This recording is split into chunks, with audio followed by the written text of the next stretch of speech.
I'm here with Simon Gallen, Managing Director of Personal Strength UK, the people behind the Strengths Deployment Inventory, or the SDI. So we're going to talk a little bit about the SDI today and explore some questions. The first thing I'd like to ask you, Simon, is, so we know the SDI is about relationships. So why are a relationship so important? Well, putting it simply, relationships are important because they affect all aspects of our lives, both personal and professional. At a personal level, we know that we feel at our best when we're valued by other people and we're highly energized, we're at our most creative. It also gives us a balance, a confidence, so that we can work with other people with different sets of priorities and actually harness the differences. The other thing is that we get a perspective so that little issues don't get blown out of all proportion. At a professional level, then the quality of our work relationships is very likely to influence our performance. So we want highly effective teams with people who are communicating well, harnessing the differences and managing those differences effectively. Of course, the flip side of relationships not working well is when it goes wrong.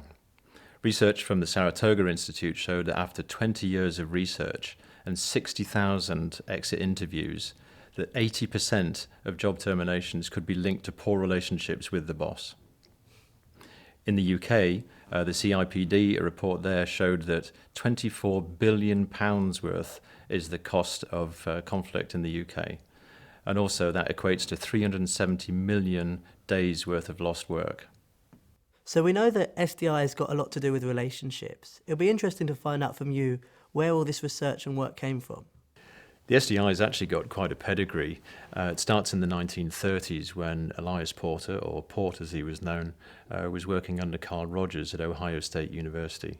He was working alongside other notables like Tom Gordon, Will Schutz, Abraham Maslow.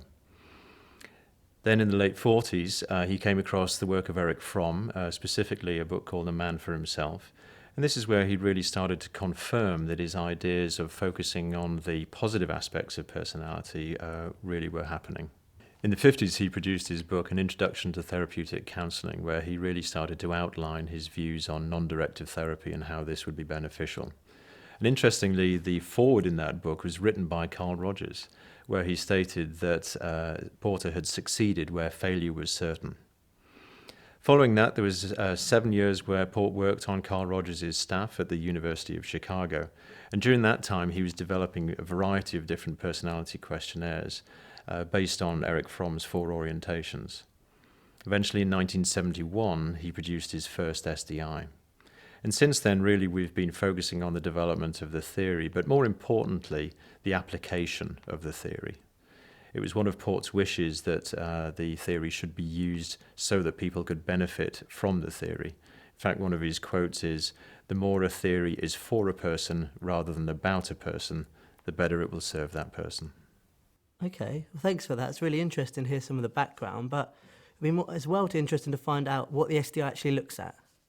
Okay, well, the SDI is based on relationship awareness theory, and that looks under motivation in relationships under 2 kinds of conditions.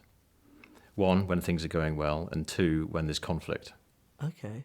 So what's the difference between our motivation and the way we tend to behave in situations? Right, this is a key question because most of us are used to dealing with behavior. It's what we see, it's what we hear. So as an example then, if you could consider an ambulance. Now, an ambulance is a vehicle that is totally set up to provide support for other people. Okay, that's its function in life. Yeah. So if you can imagine that there's been a car crash somewhere on a motorway, this ambulance is now leaving the hospital on the way to the accident. How do you think it's driving? Probably be driving quite fast, a sense of urgency, quite aggressively, really wanting to get to where they've got to go. Right, so the prime purpose is to get there quickly so that it can provide the best form of help for the person who's been hurt. Yeah. Does it stop at red lights? No. And obey the speed limits? No, probably be going pretty fast. Okay, and this is another aspect of our motivation because when we feel that we're doing the right thing, we can justify breaking the rules. Okay. Yeah. So let's say that the ambulance has got there. Unfortunately, this person's got massive back injuries, so they've been strapped to the sled. They're all safe now, but they need to get back to the hospital. How's it going to drive now? A bit slower, maybe a bit more carefully, obeying the speed limit and maybe going quite slow over the bumps. Quite concerned with the person in the back of the car. Absolutely. That concern for the person hasn't gone away. So the prime driver, the motivation, is still to look after the person and provide help. But because the circumstances have changed, we've got a completely different driving style. So the point of the story is that whilst we might have a set of priorities, this thing we call the motivational value system, that will remain fairly constant throughout our lives. We'll find ourselves in different situations, and it's the situations that dictate how we should behave in order to get those good results. Okay, so in one situation we might behave in one way, in another situation we might behave slightly differently, but our motivation remains the same. In order to achieve the same goals, absolutely. Oh, that's really interesting. Another way that we illustrate this quite often is using the image of an anchor and a buoy. So we've got the anchor at sea level and then chains up to the buoy that's at surface level. So if the anchor is our motivational value system, this is deep-rooted and it's likely to just remain pretty constant throughout our lives. But at surface level, that's the stuff that we end up seeing. You referred before about the behavior. That's what we see. And there can be a variety of different behaviors.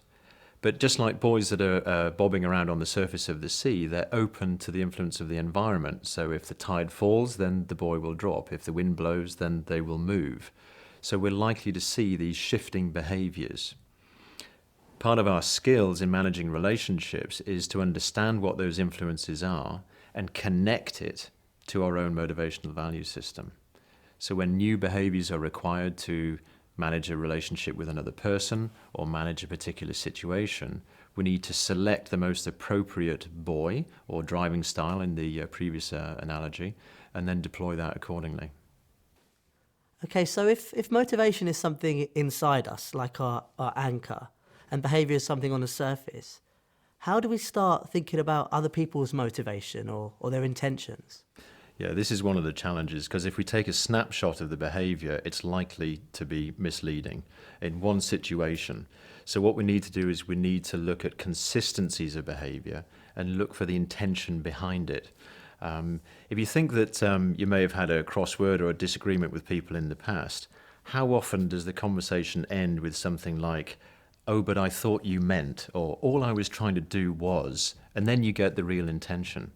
So a good habit to start getting into is certainly pay attention to what people are saying and what they're doing around you, but start to consider what is it that they're really trying to achieve. Because if you can satisfy what they're trying to achieve, then that'll be a far more effective focus for you. So you kind of start thinking what their priorities might be. What's important to them? Quite often people will say when they go into a meeting, they consider what is in it for me. Actually, a more appropriate question could be what's in it for the other person. Okay. So Simon, we've talked quite a bit about when things are going well. What about when things are not going so well and our needs aren't being met? Yes, you're dead right. We've talked a lot about positive relationships and when things are going really well, but the reality is there is conflict in relationships, both at work and at home. And we've been describing this motivational value system, which is that collection of priorities that are really important to us. When there's conflict, those priorities tend to shift. So we notice differences in people. Now, for some people, there'll be quite a small shift. Others, it's very noticeable and there's quite a big shift. And we can demonstrate this visually on the SDI. Conflict is a unique and very important part of your SDI session, and that really should be explained with a facilitator. But what we need to do is we look at what it is that triggers conflict in ourselves. So if we understand that, we can remain calmer more often. We need to understand what triggers conflict in other people, because if we can identify that and reduce the incidence of conflict in the workplace and at home, automatically the quality of our relationships go up. Inevitably, it's going to happen. So at that point, we need to identify what it looks like, what it sounds like, and then we can learn appropriate resolution strategies so that we deal with it effectively. Because more often than not, when people get into these negative discussions, we start building up baggage that gets trotted out next time. So a key skill in relationship management is identifying the triggers, identifying when it's happening, and then learning how to resolve it appropriately. So we've talked a bit about the SDI, we've looked a little bit about relationships and motivation and behaviour, and you've also started to introduce the idea of conflict and when things aren't going well. So what I want to know now, Simon, is what are the benefits for me for completing the SDI? Right, okay. We're into one of probably the most complex subjects that exists, and that's the dynamics of personal motivation and interpersonal relationships. So, what we need is a tool that can simplify all of those things to a point where we can discuss it at every level. So, what will happen with the SDI is that you will end up with a series of colors which will describe each individual motivational value system. The nice thing about this is that in today's expanding markets, quite often we're working with multicultural teams. So once you've completed the SDI, whether it's in French, German, Italian, or whatever, the common language becomes the colors of the SDI. So visually, we've got a very good representation of the dynamics of teams because we'll have different priorities in different positions. So that's just at the motivational level. We discussed conflict earlier. So as at an individual level and at group level, we have a second position, which is an arrow on the triangle, and that will show you how the groups manage conflict between themselves. Thanks for all this information, Simon. The next thing I want to know is how do you actually go about completing the SDI? Relatively easily. It's available on paper or it's available online.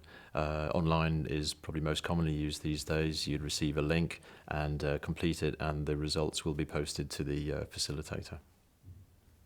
How long does it take to complete?